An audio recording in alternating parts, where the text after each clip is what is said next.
Coastside County Water District ACT. What It's street just a off social of thing. Vanessa? Okay, Joanne, roll call, please. Yes, sir. Director Coverdell? Just say here. Here. Vice President Glassberg? Here. Director Reynolds is absent. Director Flint? Here. And President Michelson. Here. Okay. Okay? Flag in our new building.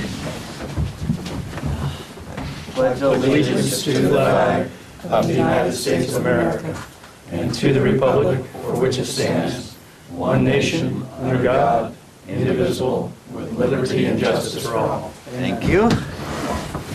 Right down casualty. Okay. Geez, we're not going to public comment, and we're not going to have the opportunity to test our public comment microphone. I'm sorry. We got a lot of public. Sorry to see that. Maybe we can test it in a little while. Moving to consent. Whose month was it for financials? That would be me, and it was fine. Good. Any other directors have any items, questions? I just wanted to point out the fact that we got a pretty substantial ERAF refund, which certainly turned the financials into a much more positive-looking condition. Well, fortunately, the state's in a good position, because I remember the days when the state wasn't in such a good position, and they were grabbing it. So exactly this is a good thing. It is, it's great. I move we approve the consent calendar. I'll second that. Joanne, please. Director Coverdell? Aye. Vice President Glassberg? Aye. Director Reynolds is absent. Director Flint? Aye. President Michelson. Aye. Thank you. Meetings attended, director comments? I attended a water research meeting up at Kirkwood, and I can tell you that I've never seen more rain at an elevation of 8,000 feet in my whole life. This weekend? Yeah, I mean, it was unbelievable. We got there, it was brown and white striped. It snowed, and so it started to look pretty optimistic, and then it rained like you've never seen. The runoff up there was phenomenal. So I think the good news in that is not snowpack, but hopefully this runoff will fill the reservoirs and maybe fill them early, and maybe that'll end up being a new water management strategy in California. Yeah, Hetchy went up 5 feet in like one day. I looked at it on their website. It's unbelievable. We had 4 inches of rain at our house here in Half Moon Bay through this last storm. What was that, Thursday night until Monday? So pretty amazing. But it's not sitting there in the form of white stuff, I can tell you that. There is snow, but it's not, it's dismal. I mean, it's really sad.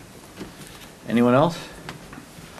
I did have a BOSCA meeting, and like I always say, every time it gets to here, it's a little stale. The only thing that's not stale is Patrick. Maybe you can shed some light on this, since your law firm represents BOSCA. You guys have been burning through lots of billable hours. Our dues are probably going to go up at BOSCA. So all the districts were informed that legal costs have been above what they budgeted, so they probably will be coming back to us and asking us for more. However, legal is bird dogging San Francisco because they are just continually gaming us when it comes to the split, the water power split in the Hetchy system. So it's did you hear any of this, or did you? So unfortunately, I can't comment on it because I personally don't do any work for BOSCA. One of my partners at Hanson Bridget does, but I haven't. Yeah. So it's money well spent. We may buy water from them, but we definitely got to keep an eye on those guys because they're in it for themselves. So that's all I had to comment on from the BOSCA meeting. Moving to general business. You can pass out the gold stars and make your night real easy and be done with it, or do you want to give us a presentation? We have to have the gold stars. Joseph J. Arch CPA, JJ CPA, has completed the final audit for the fiscal year ended June 30th, 2014. We're a little bit later this year for various reasons, but they're completed, and we have Brett Jones here from Joseph Arch to give us the great news and answer Director Coverdell's inevitable question. Thank you. Yeah, my name is Brett Jones. I was the senior in charge this year on the audit. Joseph Arch was a partner. He couldn't make it tonight, so he asked me to come by and fill in and Lucky you. yeah, answer any questions that you might have. So I believe this is the 5th year of the audit, and as usual, things went very well. You can find our audit report on the first page of the financial section, and then our opinion would be at the top of the second page there. As last year and all the years before, we issued an unqualified opinion, which is the clean opinion. It's the best you can get with no modifications to our report. So that's very, very good. In addition to our audit report, we also issued our formerly called the management letter. Now it's called the communications with those charged with governance and communications of internal control related matters. This letter just kind of describes our responsibility in the audit, kind of summarizes the process, any significant difficulties we would have been there, and we're pleased to report there were none. Any material adjustments we had to the financial statements we would describe in there, and there were none. If we had any disagreements with management, it would show up, and again, that wasn't in there as well. And there were also no internal control findings, either significant deficiencies or material weaknesses that normally we would have to report to you, and there was none of that this year as well. So overall, things went very well, thanks to the finance staff and the office manager who couldn't make it tonight. And then one thing we wanted to point out, and this is something we're doing for all of our clients this year, it has to do with some new accounting changes coming up this next year, GASB 68. And just one of the major changes there is going to be the district and all other entities are going to have to report a net pension liability on the financial statements. So there'll be a new liability that shows up on the financial statements next year. So it will probably be a sizable number too. So we're just describing that briefly in the letter, just trying to give the board a heads up of what's coming down the line. So, and that's pretty much all I have. Everything, as I said, went really well. That's gonna scare And crap out of there's some districts. any questions? Dr. Coverdale. I've been asking the same question for 6 years. And is there any way to get you guys to give a qualified letter which states that we're doing an excellent job here at the Coastside County Water District?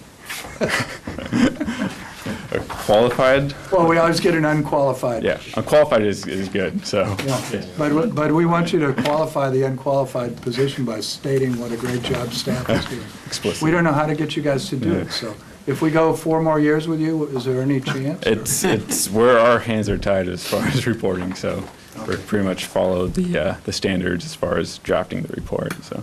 Well, then I guess at the risk of being redundant, could you repeat that unqualified is the highest? Unqualified is the highest level you can get, yeah. Oh, great, It is, thanks. it is. It's disappointing, but great. It sounds kind of bad, but no, it's the good opinion, so that's the one you want. Thank you. Yeah, no, please. Couple of questions. On page 9, under economic factors and potential future results, the first sentence says, "The district's water sales volume will remain stable or increase slowly as a result of continuing water conservation efforts." That seemed antithetical to me. As we continue to conserve water, why would we anticipate that the amount that we would use would increase? So This is, okay, so this is the management discussion analysis, so this is what we put in there. That's not the auditor talking. Okay, so why would, I don't understand that sentence. We think that the water sales volume remaining stable in the context of continuing water conservation is what happens to a lot of utilities. We still have growth. We're attaching more connections, and you know, ideally that offsets the reductions from conservation. So, you know, whether that's exactly right or not, I don't know. That's our best guess, though. Right. We have our budget assumptions from year to year we've generally not said, well, next year we're going to sell a lot less water, even though that has happened to us in a few budget cycles. We keep hoping we've found the bottom in terms of water sales, and that the long-term projection may be that there's some reduction in overall water sales, but I think in general we can expect that it'll be that the conservation will be offset by growth. Okay. I don't know. Would you agree with that? Do you think it'll go lower? I don't know, I don't have a magic ball. We're constantly trying to project, and that's always wrong. It was, but- the two things seemed Right. opposites to me, but Right. I understand now. On page 16, do we determine the life cycle of the various capital assets that we have, like water treatment plant and pipelines, says 25 to 50 years? Where did those numbers come from on the bottom of page 16 under capital assets? Those depreciation periods are accounting policies. Yeah, it's part of They're the- best practice policies applied by the auditors. And we do not have, we don't have a replacement schedule. We haven't independently estimated the life of these assets anywhere. We don't have something like a replacement schedule that estimates the life. Certainly, It just certainly seems there short are. to me is why I was Yeah, asking certainly where they come we from. expect a pipeline to last longer than, generally to last longer than 50 years. Right, and I would think a building would last longer than 33 years. Right, so the depreciation periods may be short. The depreciation periods, for purpose of the financial statements, may be shorter than what we expect Is that the a actual life standard will that's be. used across the industry? Yeah, it's not unusual for assets to, go beyond their estimated life, so. Okay. If we were a private entity subject to taxes, then we'd like those periods to be as short as possible. Right. And then the last question I had, you mentioned, well, actually, one statement and one question. The statement that I was really proud of was under internal controls related matters. And it said, we did not identify any deficiencies in internal control that we consider to be a material weakness. And that's, I just wanted to point that out because in a small organization where you don't have a lot of people doing all of the jobs, maintaining internal control is a challenge. And so I think that's a credit, Dave, to you and to the staff, that there are no material weaknesses in our internal controls.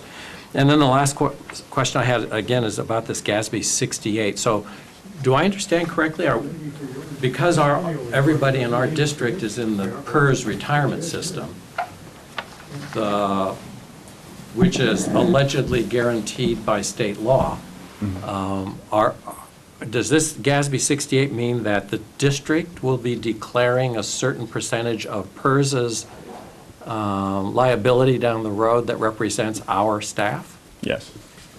And what's the logic behind that? It's similar to the OPEB obligation that's also in your first notes. It's going to estimate of pension nub. It's kind of hard to get into right now. That's how PERS works. Yeah. That's how PERS works. The district bears the responsibility for Way back. district retirees. Okay. So the district, just as any other PERS, as with any other PERS member, when the PERS money runs out, it's the district that Yeah. is responsible. They underperform, we backfill it.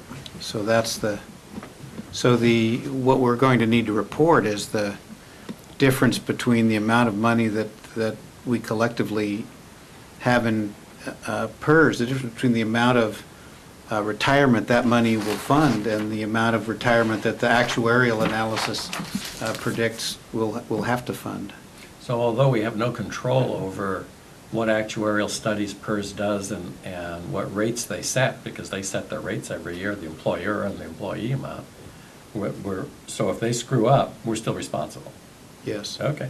Well, that explains why we have to do it then. When It's the a legitimate thing for us to do that. When investments were tanking and PERS was underperforming, it actually looked like the district was going to have to provide more money Yeah. to PERS to make up the differences. Right, and they reflect that in the rate changes. I mean, I remember at the schools we had to do that too. Pretty scary. Annually, PERS does an actuarial study each year, and on that basis determines our payments to PERS. But the extent to which our payments will actually fund our future retirement obligations is a matter sort of PERS policy. You know, if they, I don't think, it's a complex subject, but I don't think we quite catch up. You know, we're not funded, PERS is not funded 100%. Right. Yeah. Okay, thank you. Anyone else? These are becoming kind of routine, yeah. Oh, in a good way, yeah. They keep getting better. Thank you very much. Thank you. Thanks for coming. Thank you. Okay, we have enough engineers in the room to go to 6B, it looks like. Excuse me, do we have a motion to approve? Oh, do we need to approve this? Oh, okay. Oh, We have a motion, guys? do we accept it or approve it? What is it we're doing? I move we approve the independent audit Second? and commend staff for doing a wonderful job. Yeah, I'll aim into that. Do we need a roll call for this? Let's do that. Dr. Coverdale? Aye. Vice President Glassberg? Let's all say it at once and see if it messes up the mics. Dr. Reynolds is absent. Dr. Flynn? Aye. President Michelson? Yes. Thank you. Okay, Thank you. now we can get to. Thanks a lot, thanks for coming. Thank you. Item 6B, Main Street Bridge Pipeline Project. What's the latest? Go ahead and hand those out. How come when the type gets small, the numbers get big? Yeah, I think that's my design. So they can fit it on the Inverse page. correlation? I think you'll notice, Oh, you'll good. notice when Bigger paper for. when you get this first page, that we have renamed this project the El Granada Pipeline Final Phase, just to, to try to distance ourselves from the issues that attach to the bridge. So I think that's, and as the discussion proceeds, I think you'll see some of the logic in that. And I'll just give a brief introduction here and then let John Sutter talk about the work that EKI has done over the last month. At our last meeting in January, we presented the 30% design and the 30% design opinion of probable cost that EKI had produced. And it looked like the approach we'd chosen, microtunneling, was going to cost about $3.2 million. That caused some heartburn. And so you asked us to go back and look at other alternatives, basically to provide some due diligence to identify what alternatives we have for solving this problem of getting our system across Pilarcitos Creek. And so in the last month, EKI has worked on that, and we've spent considerable time together. We crawled under the Main Street Bridge and inspected things with a structural engineer that EKI brought out to look at the existing walkway and its brackets and our existing pipe. EKI has done some research on the alternatives, and the other substantial piece of work we've done, which John will describe, is we look much more closely into horizontal directional drilling, which we hadn't done when we presented the 30% design, and the results of that turn out to be optimistic. So with that, I'll let John talk about his alternatives matrix. Okay. One more thing, John. One of the things that we were talking about all kinds of alternatives, but we decided we needed to have some sort of overriding criteria. And the most significant of these is that we only really want to talk about permanent solutions. We don't want something that we'd regard as a temporary. We don't want to kick the can down the road with something temporary. If we have a long-term solution that involves temporary intermediate projects, maybe that's okay. But putting the pipe, for instance, closing the western sidewalk and running a temporary pipe across the Main Street Bridge is not a solution that we could talk about in the context of or compare with these other solutions. So that was one thing. And then I think the other thing that we don't have a quantitative criterion for, but that we should really be aware of, is that the time during which we're using that old pipe and haven't replaced it is a time when the district faces significant risk. And that was really brought home to us. We knew that the risk of a leak there would be pretty significant, but just in the last couple of weeks, the regional board imposed a $3 million fine on Cal Water for a pipeline leak into San Mateo Creek that killed a few fish. And they started out at $80 million. That was the maximum liability. You can get fined $1 a gallon, and then there are various other penalties that add on to that. So we've been talking about the risk of regulatory sanctions if we should have a leak into the creek, and those are real, as we've learned recently. So one of the other things that's really important to think about is how long any of these alternative solutions will take. So with that, sorry, Jen, go ahead. Thanks, Dave. Yeah, so as Dave said, we put together a qualitative evaluation of basically all the alternatives that we were evaluating. And as part of that, we came up with some categories that we were going to compare the alternatives to. And as you can see on the sheet, it was time to complete was very important. And also construction impacts, permanent easement requirements really affect the costs, city coordination, and then also environmental permitting. And we kind of summarized all the advantages and disadvantages of each alternative in this main column to the left. And as we went through this exercise, it became very apparent that HDD presented a lot of the same advantages as microtunneling, but at a lower cost, and actually has some additional advantages in that it's not as disruptive in terms of you don't have to have a shaft construction, which is, would go on for an extended period of time and would be a bit of a nuisance to nearby businesses and residences. But the only problem was that as we talked about in the last meeting, the alignment would be a lot longer than microtunneling and would extend outside of that riparian buffer zone. So what we devised was an alternative that, for the permanent pipeline, we were able to keep it within that riparian buffer zone that a private property owner cannot develop on. And what that means, if you go to Figure 1, that's the third page.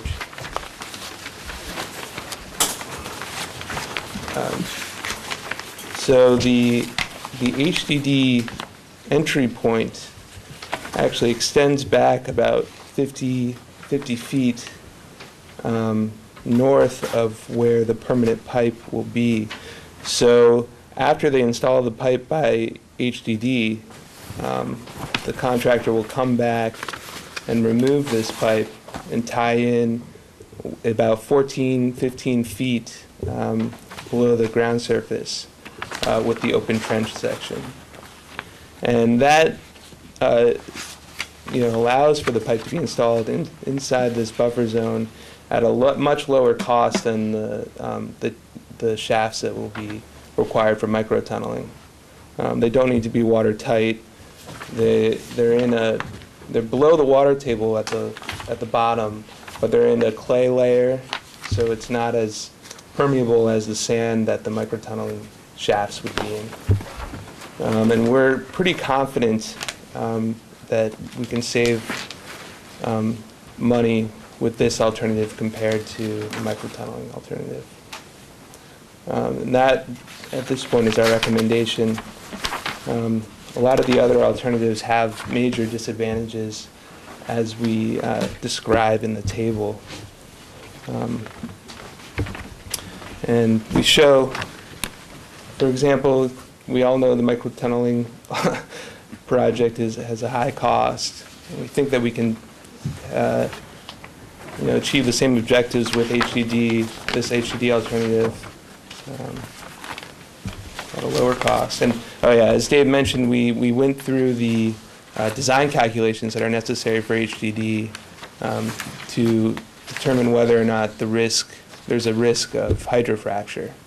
And our trenchless engineering subconsultant did those calculations and determined that you can maintain a depth of 15 feet below the creek without any risk, with a very low risk of hydrofracture.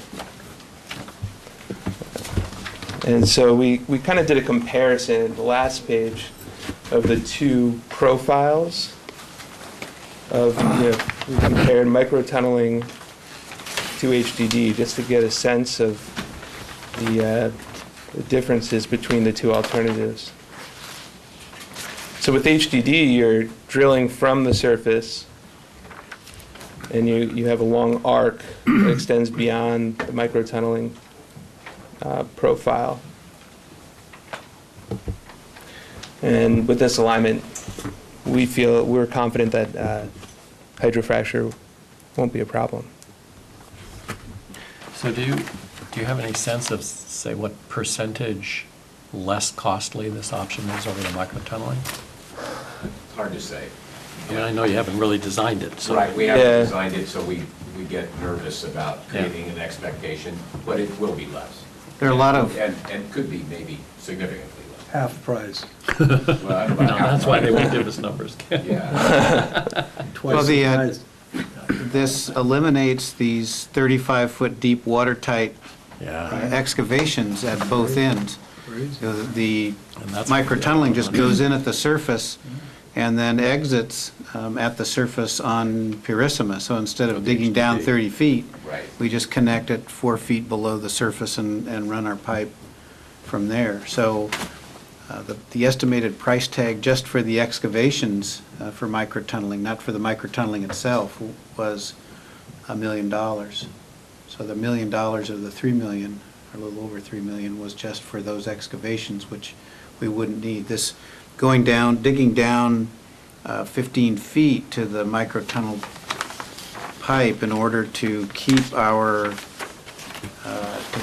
pipe within the riparian buffer zone on Menidas's property is a pretty simple operation. Would not require a major shoring construction. Wouldn't require a lot of dewatering. It'd be pretty. That part would be pretty easy. And we consulted with a contractor on that. Well, my question was, based on your relative cost, Yes. which is unidentifiable, how many of the dollar signs did the old proposal represent compared to the dollar signs? 5. It was 5, Yeah, so the microtunneling, the second alternative is the 5. is the 5. Oh, good. What did we say? We said they're. 3.5. You're at 3. Yeah, three Yeah. and a half. Oh, that's cool. And hopefully it'll be better, but. 3/5, so 60% of 3.2 million's 2 million, right? Right, Well, yeah. that's more what we were hoping for. Yeah, don't lock that number in yet, guys, but, I mean, we're headed. Well, we know it could be less. I mean, we're not Right. going to argue with you about that. We know you're going to work hard on that. Yes, we are. So I'm sorry. No, I was just going to ask now, from a regulatory perspective, is there any difference in what we have, the hurdles we'll have to jump to make this project go? Well, we think there's a dramatic difference between the horizontal directional drilling or microtunneling approaches and the through or over the creek approaches, like a new bridge. We think, and the district has proceeded on this basis before, that getting a stream bed alteration agreement for the horizontal directional drilling wouldn't be necessary. That will be, Yeah, that was the change. yeah, so that we got that opinion from our biological consultant. And that would be Um, Fish and Wildlife that we'd have to go to if we had to do it? Yes. If anything we do within the riparian zone or in the creek, or anything that creates, building a bridge over the creek, putting piers inside the riparian zone, working in the creek, cutting brush, requires a stream bed alteration agreement. And we had figured that the simplest instance of one of those permits would take up to a year to get. And if it's more complicated, we're still waiting for the stream bed alteration agreements for the El Granada Pipeline project we finished in 2008. So, that's a very significant, we think that's a very significant factor. So are you saying that because the microtunneling was a much shorter run, there was more risk of actually winding up in that riparian zone? No, it's a much, no, let's see. Because, I mean, the Neither the micro. horizontal has a longer Right, longer neither the run at it. microtunneling nor the horizontal directional drilling would have us actually working, constructing in the riparian zone. We'd be in the riparian, when we talk about the riparian buffer zone, we're basically talking about an area that can't be developed, where the impact of our pipeline easement would be minimal on the value of the property. So I guess there was a time when we imagined that there was an inexpensive project involving putting a pipeline on the Main Street Bridge. And the more we have struggled with that and talked about it, the clearer it became that that isn't really an option if we say we want a permanent solution. There are so many unanswerable questions that we came up with. And the fact that when we went out with our structural engineer, he said, oh, well, you could get one of these modular temporary pipe bridges, just set it next to the Main Street Bridge and put it on some some piers that you could screw in, and it started to sound pretty good and pretty inexpensive. But then we said, well, we'll have to move it when the city decides it's going to do the bridge. First of all, that would take quite a while to permit, just for the temporary. And then we'll have to move it when the city wants to do its project. And then we'll have to somehow get back on the bridge if that's what we're going to do. So, when we kind of worked through what would be involved to arrive at a permanent solution that's based on the Main Street Bridge, we can't get there. And we don't know what conditions the city might impose, for good reasons, having to do with the aesthetics of the bridge, with the structure of the bridge. They and we now have no idea what kind of a project they're going to do on the bridge or when. So, we didn't feel we could responsibly present any solution based on the Main Street Bridge. And we think we have in this horizontal directional drilling now a better and less expensive approach than the microtunneling, and one that has all of the time advantages that microtunneling would have. We think we could get this done. We're pretty confident we can get it done by the end of 2016. And that reduces the window of time in which the district is exposed to the risk of pipe failure. And kind of getting to the other parts of my staff report here, what we contemplate doing is to be ready, should that pipeline start to leak, to put in an emergency pipeline. Just to have everything in our yard, all the pipe, all the fittings. We know what we're going to do. We think we could have it in within 24 to 48 hours. And have minimal impact on water service for the parts of the district south of Puercitos Creek. And if we move quickly on this other thing, I think there's a very good chance we'd never have to do that. And if we did, we would approach it as an emergency and go for an emergency coastal development permit, which is permitted under the Coastal Act and under the LCP. Our alternative, in discussions we've had with the city, is to go through the entire CDP process as though we're going to install that pipe and close the sidewalk and do everything that we don't think we're going to do, and have all the do all of the parts of the process associated with that, with getting that CDP, which would take a while and require first going to the Planning Commission and then to the City Council and on and on and on. And that could be, I think we could anticipate that there would be a lot of people who would have an interest in whatever we're going to do to the Main Street Bridge. So that's what we're contemplating now. We think that that's a manageable risk. We're going to inspect the pipeline every week. It's a welded steel pipeline. We think it will not fail like a cast iron pipeline that won't blow up. We think we get pinhole leaks. It starts to leak. There's a leak that you can detect So we think that managing that risk, being ready to respond very quickly in an emergency, and then proceeding expeditiously with what we've identified as the best long-term solution for the district would be the best course.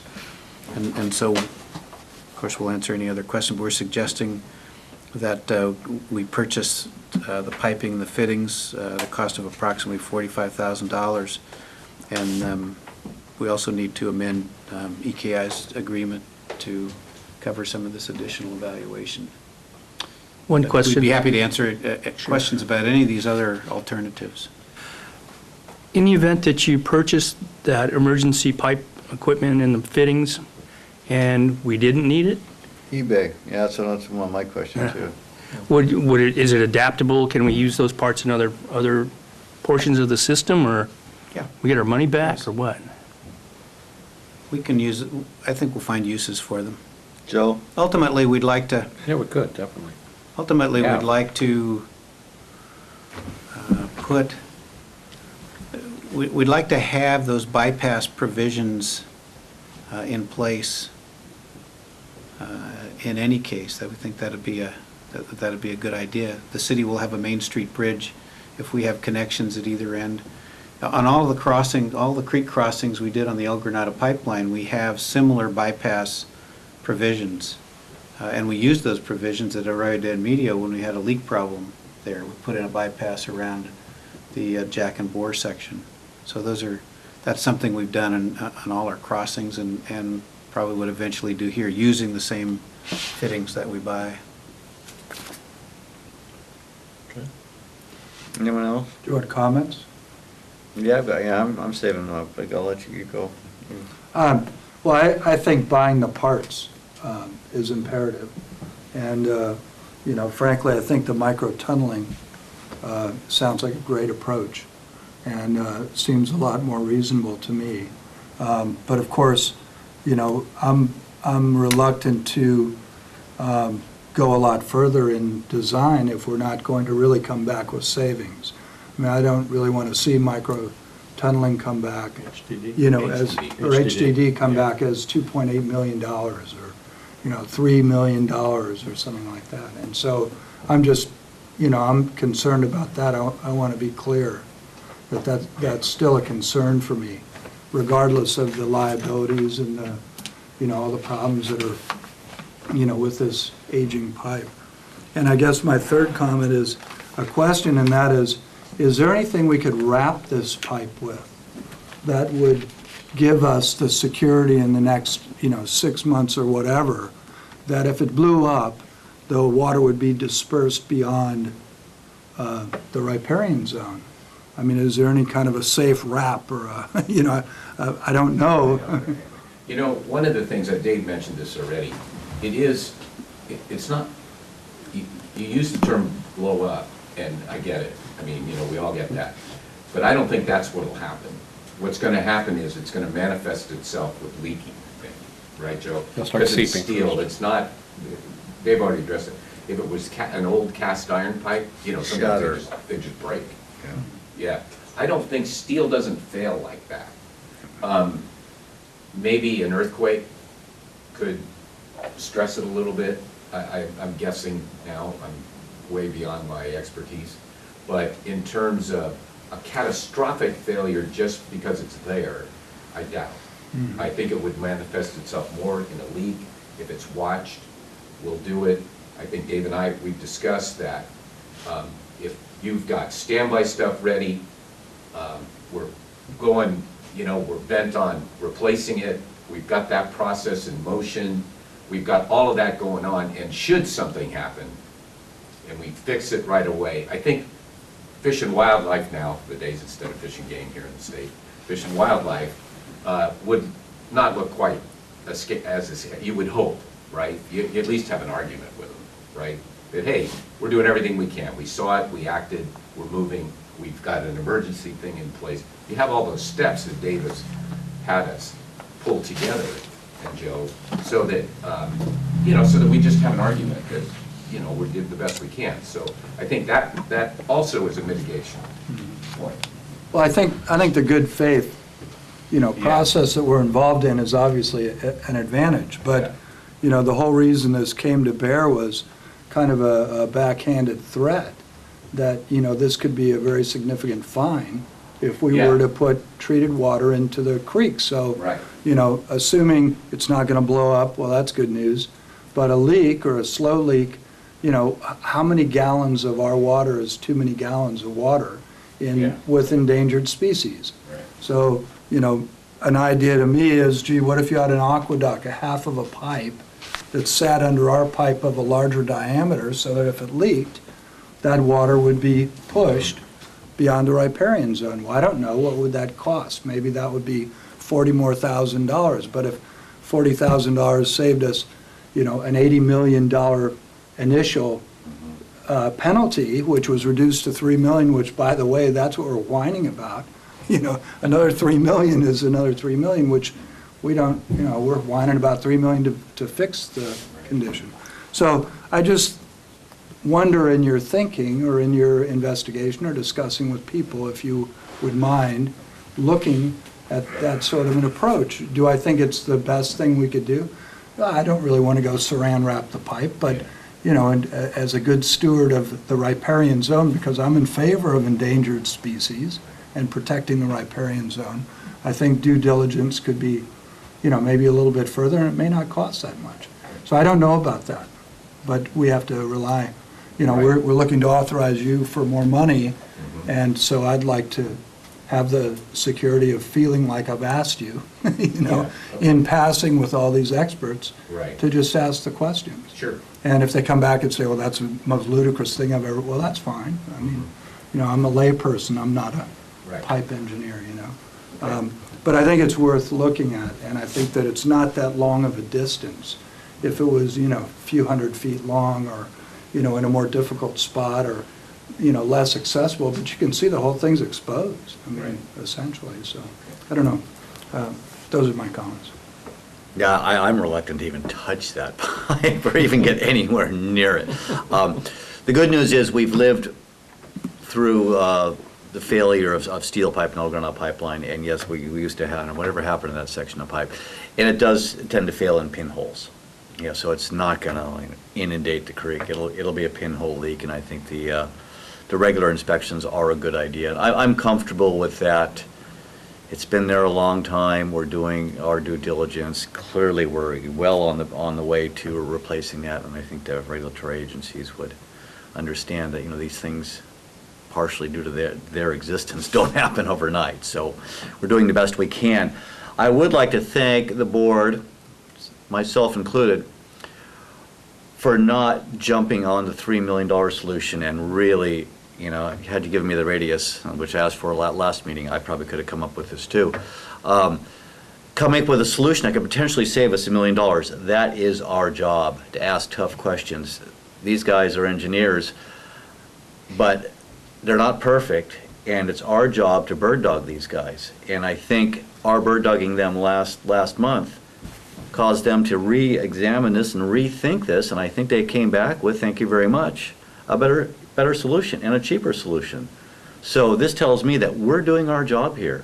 So sometimes it may seem like, we're being tough on you guys, but hey, it's not my $3 million, it's the ratepayers' $3 million, and we're doing what we're supposed to do. So thank you for responding to the requests of the board to really, re-examine this and come up with, just not doing the jack and bore pit. I mean, I can see that's going to be a significant savings. And, clearly, these guys won't put a number on it, and rightly so.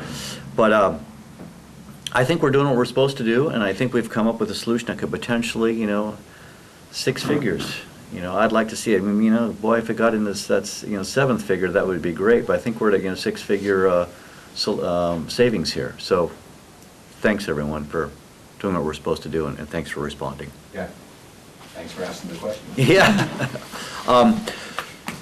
Have you burned through the 40,000 extra? Have you burned through that, or a little unclear on the $40,000 request?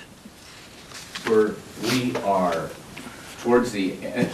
The $40,000 request is additional.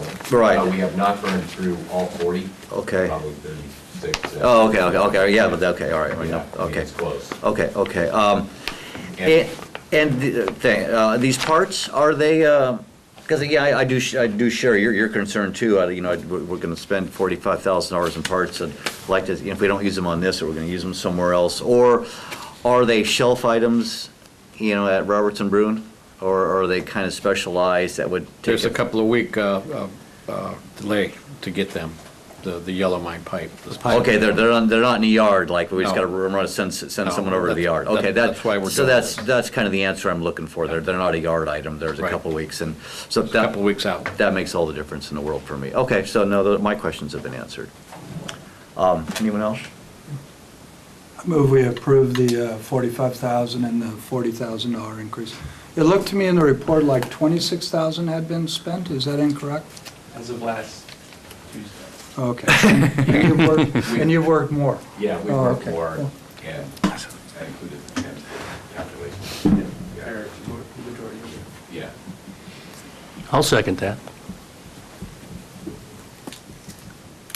John, please? Yes. Director Coverdale? Aye. Vice President Glassberg? Aye.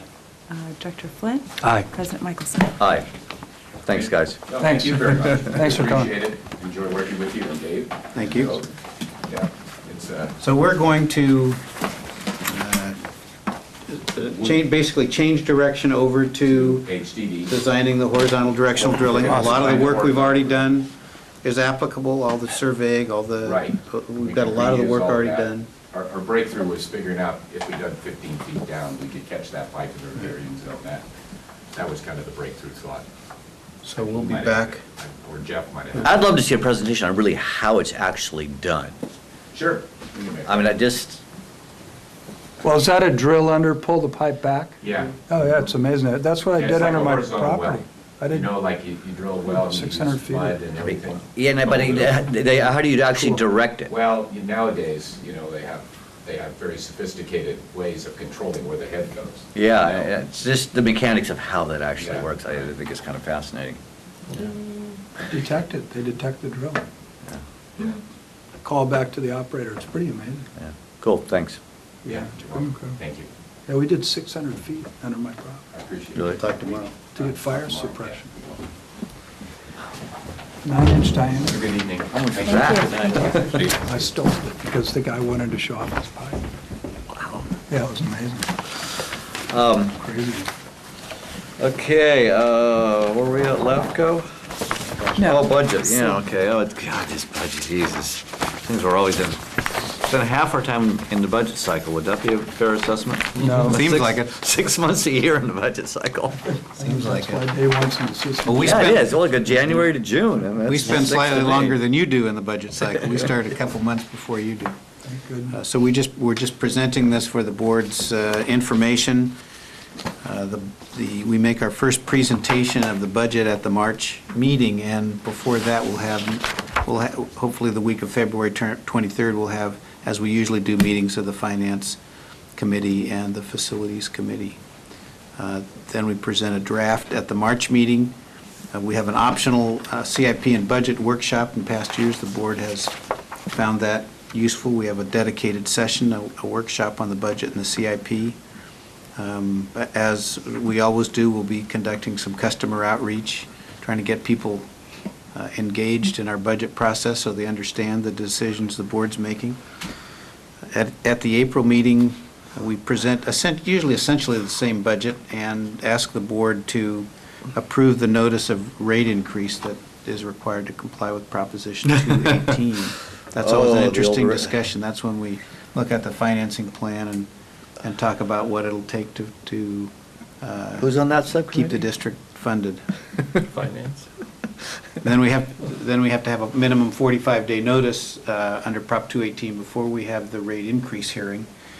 So that, we have another presentation, public presentation or availability of the budget at the May meeting during the notice period, and then at the regular June meeting on June 9th, we would have a rate increase hearing, and the board would have the opportunity to approve the CIP and the budget and to adopt a rate increase. Or decrease. Or decrease.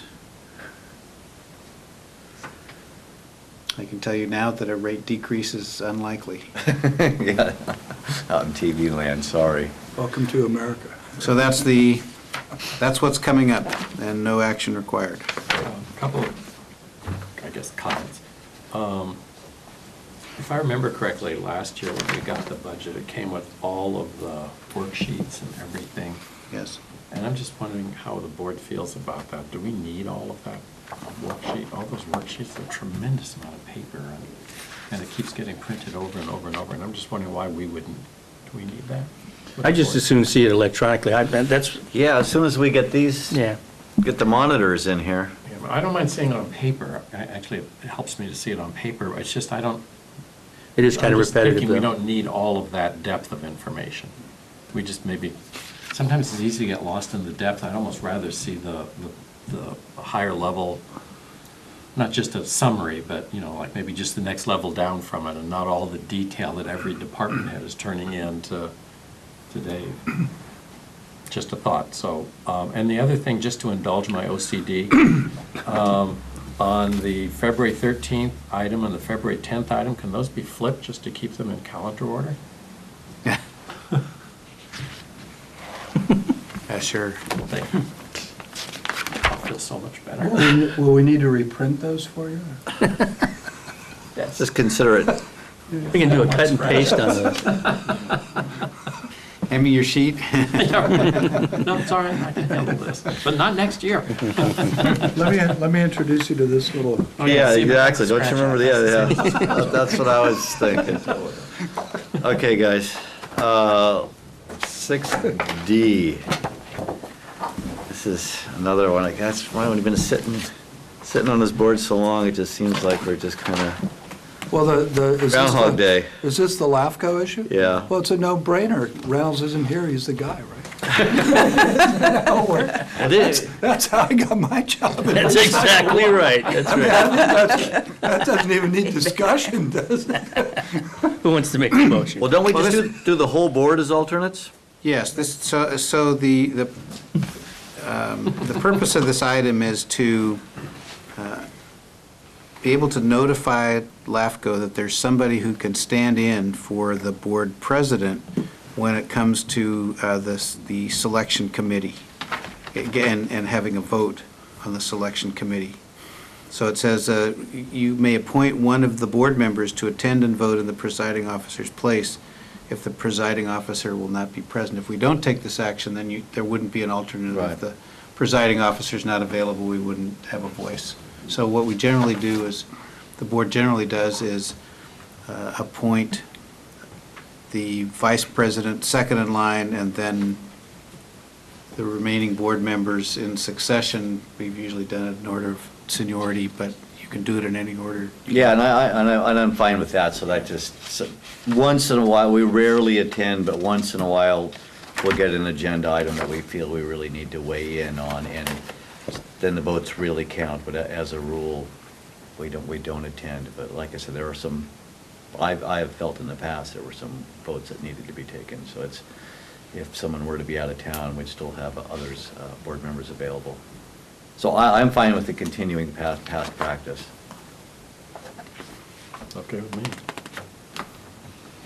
So I think if we just Need had a a vote. motion on that? Yeah, if we had a motion to, So I'd like to move that the whole board be represented as alternates for the In the president. succession In laid out succession. by the, and we can, General we'll manager. notify LAFCO of the appropriate order. good. I'll second that then. Okay. Director Coverdell? Aye. Vice President Glassberg? Aye. Director Flint? Aye. President Michelson? Aye, thank you. Okay. Wow, SFPC water supply Yeah, status. we quickly got to this. It's, we're just reading tea leaves, listening to Steve Ritchie. We pretty much get the press release version. In fact, sometimes by watching television, you can learn a little bit more than, if Harlan Kelly gets up and talks, you can learn a little bit more about what may be coming than Steve Ritchie. And there's no shortage of opinions. One of the people at Bosca told Kathleen that he thought there was a 5% chance of mandatory rationing It sort of seems a little higher to us, but again, we don't know. And there are really, as I've said before, there are really significant reasons that nobody, including San Francisco, wants to impose this regime. It's going to be very disruptive. But the water supply picture is not very good, mainly due to the lack of snow in the Sierras. And for the first time, they were talking about San Francisco and Boston working together to craft a solution to this Tier 1 allocation problem, which would take water away, unnecessarily take water away from the wholesale agencies as soon as they declare a shortage and start allocating water. So that allocation, which is currently baked into the language of the water supply agreement, is a problem. And they said they're working to deal with that. So that indicates that they're thinking about it more than they have in the past. So we don't know where the annual San Francisco meeting with the wholesale customers is Thursday of this week. Maybe we'll hear more then. But as we have in past years, we'll cross our fingers while getting ready to do what we'll need to do if they put us on allocation. Dave, is there any talk at the state level? Like the state imposed this 10% voluntary a while back, but is there any talk about the state pulling another one where they Yes. determine that the entire state's And going to be mandatory? that's kind of a wild card. We don't know what the State Water Resources Control Board will do. That's whether San Francisco has adequate water for all of us or not, what the state does could affect us. So the State Water Resources Control Board has been talking about what more they need to do. Would the current formula that's in the Bosco agreement that we're not happy with prevail then? Or would there be flexibility if it's the state declaring it mandatory as opposed to SFPUC? Well, that's sort of independent. As long as San Francisco hasn't declared a water shortage, we've got available to us our full guaranteed supply under the water supply agreement, although they've asked us to voluntarily conserve 10%. So the state's restrictions so far haven't had any teeth as far as enforcement on the district. If we go on allocation with San Francisco, we'll have a reduced amount of water that is all we'll get before some very significant excess charges apply. It's hard to imagine how the state could insert itself into that, create that kind of a situation for us. But we don't know. They could make some more mandatory restrictions, like no turf watering, we don't know what they're going to do. Have they said? They haven't really said what they're going to do. There's this idea that Californians haven't conserved enough water, although the recent data, well, since irrigation season has been over, have been more encouraging in terms of reductions, and some places have really cut back. So, but that's the state's possible actions are definitely a wild card for us, and for all of us, including San Francisco. Okay, item 2, administration building remodel. We're sitting here. We're moving back in on the 12th. Everything, we're pleased with how it's come out. 12th of this month? The 12th of February. That would be 2 days from now? In 2015, I should have put that 2015. Is it network up and running, or?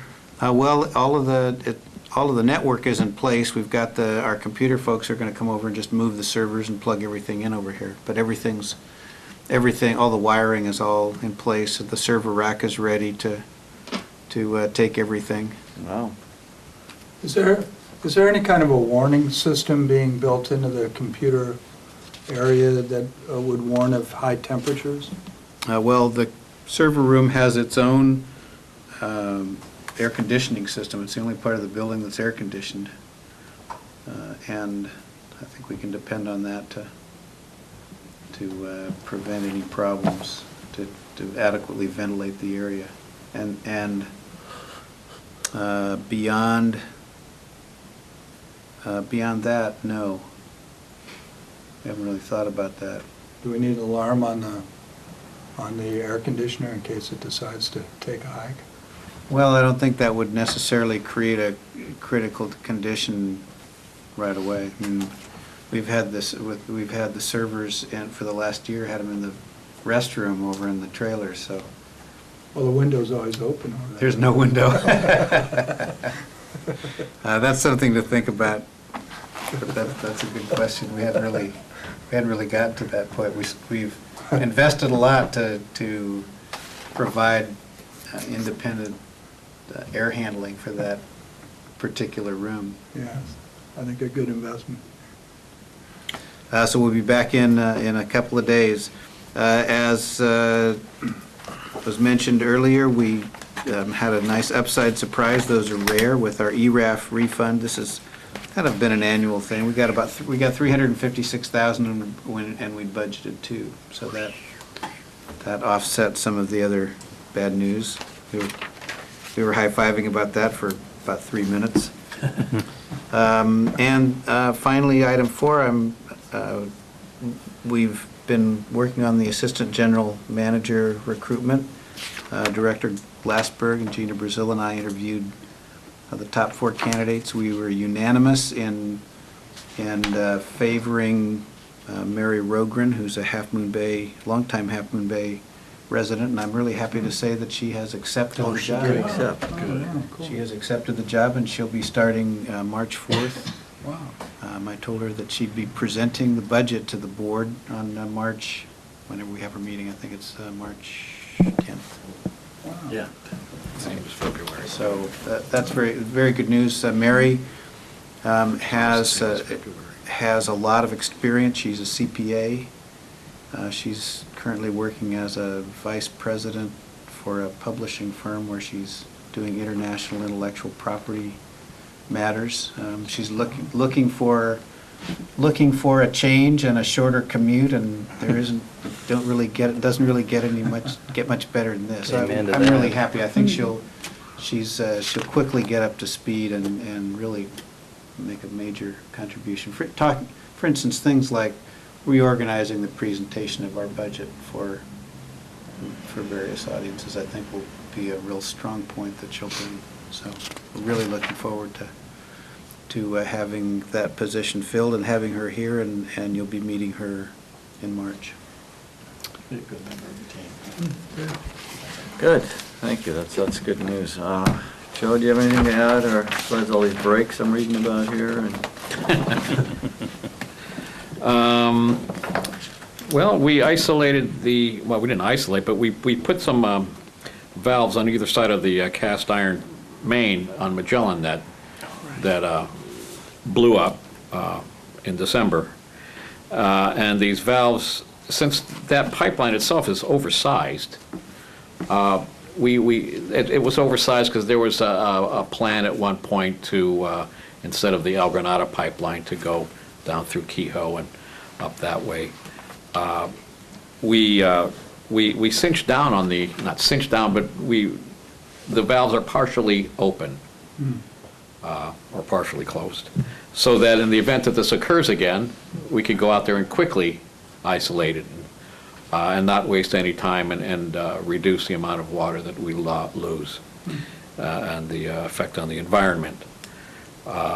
We are looking now at some companies that will give us some bids on slip lining this section of pipe. It'll be relatively easy. It's just a straight pipe. There is one slight bend, not laterally, but more horizontally. It goes down and it dips. So we'll be looking at that over the next couple of months. This will be our first experience with slip lining? Yes, I believe so. Yeah, that'll be. At least for me. Yeah, so no, because that's potentially a solution for. That's a solution for for 92. other pipes. So no, this is a great opportunity to try something that we may very well use in the future. Yes. So I look forward to that hopefully working. Yeah. Other news, again, like I mentioned last month, we have revitalized the Cross Connection program. I've given it some, I've been paying attention to it more, and we got downtown area covered from Main Street to Main Street, essentially. And now I'm focusing my efforts on Princeton because I like a challenge. And that definitely will be a challenge. And we did have a break on Clip and Bridgeport Drive, and unfortunately, in our attempts to extract more water from Denniston, I told him that day. Yeah, let's no, move I it up was to just thinking it's my 450. fault, yeah. No, it's not your fault. It's my fault. I told him, I go, let's bring it up to 450 and see what happens. And this is what happened. So we know our limits, at least until we could get some proper infrastructure going down through Clipper Ridge. Our ultimate goal, what we would really like to see, would be a transmission main from the Denniston pump station that would circumvent the entire Clipper Ridge area, and then hook up to the 12-inch line up at the end of Coral Reef that's presently existing there, and then we could actually put a pressure reducing valve down Bridgeport and to reduce the pressure in all of Clipper Ridge, because that's a very high pressure zone. Doesn't really need to be that high, especially with the cast iron pipes there. So that's our ultimate goal. That's our pipe dream, so to speak. But we'll see what happens in the future. I'll answer any other questions you may have on my report. Good, thanks. Anyone have any questions? Okay, moving on then. How much rain have we had since Friday? I haven't seen totals for this last one. Because we may, looking at the graphs earlier in our agenda packet, we may exceed the past, 3 years if...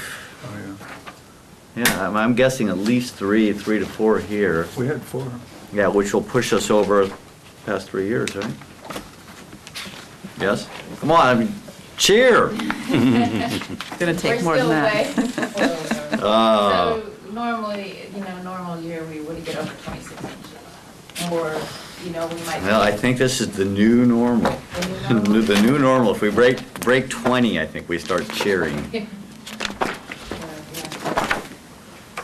So my staff report is informational only, so if you have any questions about it, I'll glad to answer any.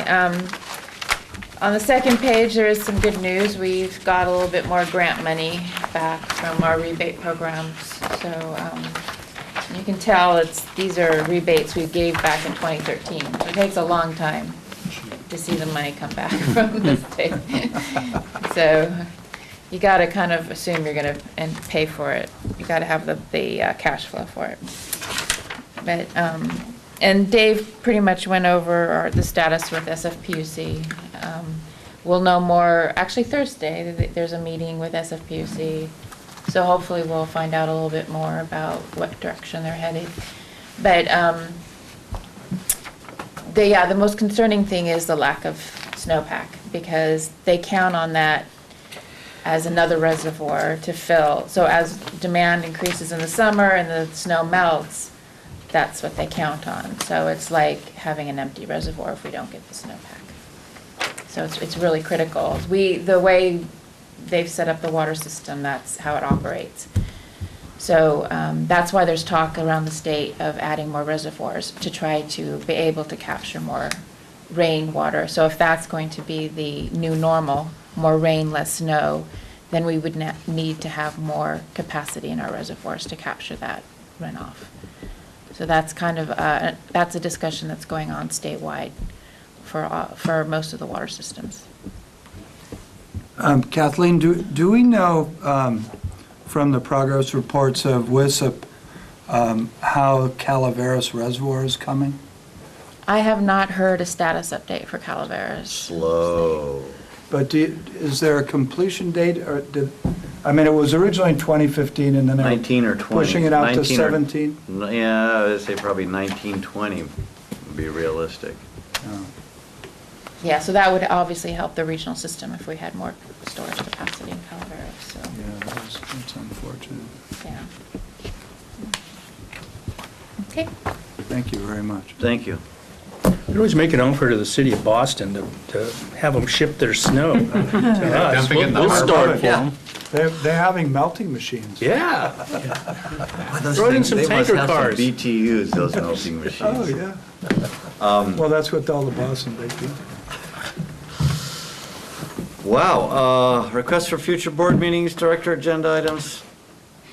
I got one. Can you, I'd like to humor my OCD for a minute. When we look at the production reports on water in the district, I would really appreciate looking for language that differentiates water that we buy from Crystal Springs from water that we buy from Pillarcitos. And it's just a neurotic part about the way I think about it. But when I look at something like Crystal Springs, I don't know if anyone has ever really appraised how much is from runoff in the watershed, how much is from Hetch Hetchy, how much is from Don Pedro or Comanche or whatever the other, supplies are. And so I don't really have a good sense of that, and I know it varies. Every year it's a little bit different. But I do know that all the water that falls in Pillarcitos Lake is on the west side of the coastal range, and therefore, in my opinion, is a local water source. And even though San Francisco controls it and we buy that water from San Francisco, for me, it's a local coastal resource. It's not commingled. There aren't other waters that are added to that water, other than, the water that we commingle as we pull it from well fields or, as we run it through our treatment plants. And so I would really love to have it set up in such a way that when we report production, we report local water as compared to imported water. And we're talking about the board reports? Yes, and because those are public documents, and I think that it's important that it's communicated where we're really getting our water and how hard we're working to try to keep it coming from local realities. And, I would love it if we said Hetch Hetchy and non-Hetch Hetchy, but there's a very big misnomer there because of the commingling in those reservoirs. But certainly local versus non-local, or coastal versus whatever we want to call it, rest of California or whatever. And it's just a neurotic thing. It's a note, keeping deal. But I think that as we go forward, it's an important communication to the community, to the state at large, to, the Water Resource Board, to everybody, where our water really comes from. And so I don't know, it's just something that bugs me. And We could do that. yeah, but I don't know the good term. I mean, I wish I had a good term for it. Fluoridated versus non-fluoridated, maybe. Well, okay, I don't think that's. Not touch that one. Yeah, wait a minute. I didn't know we bought water from Florida. So Phil, it is separate on the table. We break out the. No, but we could do a percentage on that same table. We could always, Right. I could Or we have room on the right also yeah, over here. we could do something with it. Well, or, imported or, We can color Local code these versus, columns. On our production report, the first 1, 2, 3, 4 columns Yeah, add them are up. all Yeah, the first local 4 water. columns are all local sources. Right. Both SFPUC and district. Right. So maybe we can Yeah. work with that. to We make could do it- color codes right, or something. Call it out. Yeah. And I'm not trying to wear you out, but. No, no, that's not at all. We got more staff coming in, Give them something to do. But I would really appreciate it. And I think that because it's funny, when you talk to people, for me, it'd be really nice to say Tuolumne, non-Tuolumne water. I mean, then we could say we're actually not, deriving very high percentage from the Tuolumne River system. But I think, again, that's inaccurate because of the local runoff in the watershed. But I think that really just from a communication standpoint, you talk to people, they have no concept where the water comes from. And I think that education is significant, especially for young people that we're educating, because we do control what I think is a very pristine environmental setting. very different from many other areas where water is collected. And I think that identifying that and taking pride in that and, you know, communicating that is really important, so, but that's my OCD. There you go. I feel better now. I can see it in March. Well, that's why we're sitting on the same side of the desk. Okay, guys, let's wrap it up. We'll call it an hour and 15 minutes. How's that? Anything else? No more, purge their OCD? Okay, we're done with it. Thank you very much. Thanks for indulging us. Thank you.